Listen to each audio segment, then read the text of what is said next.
All right, so the Reggae Girls have stepped up in their FIFA rankings, which would have set them in an all-time, is it low or high? I'm gonna say all-time low, but highest ranking.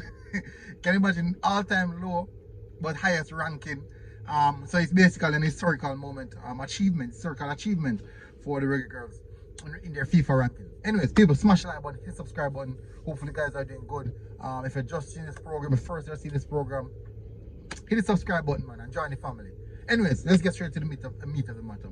Have to a wonderful run by the Reggae Girls in the FIFA Women's 2023 World Cup.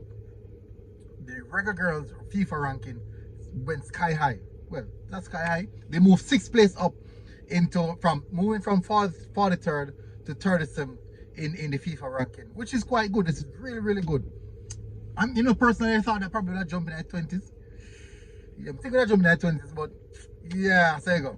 Anyways, it's brilliant. It shed a lot of light on Jamaica. They also moved from 5th in the CONCACAF region to 4th, which is also good as well. So there's a lot of positive coming from this, and that World Cup would have shown or showcased the talent that we have, would have showcased what is happening regarding to Jamaican football. Unfortunately, there's still many areas to fix where football is concerned in Jamaica, because up to last night the U17 team was training, didn't get to complete training, they barely get to do anything, all because there was no light at the venue.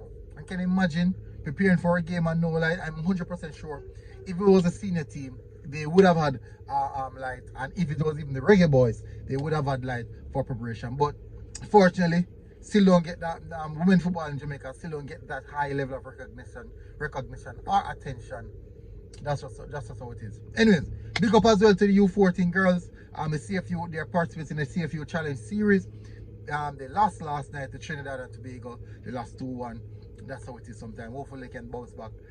Puerto Rico is a tough team, the best team in the zone. I'm not sure if we can get a result for that, but hopefully. But big up again, Reggae Girls. Big up again, Reggae Girls. Massive job you guys have done in Australia. I have to say, well done. And keep on doing the good thing. And I'll see you guys again, people. Smash the like button, hit the subscribe button. Big up Reggae Girls, historical moment again. Big up on yourself. MG Sports TV. We're out. Boom.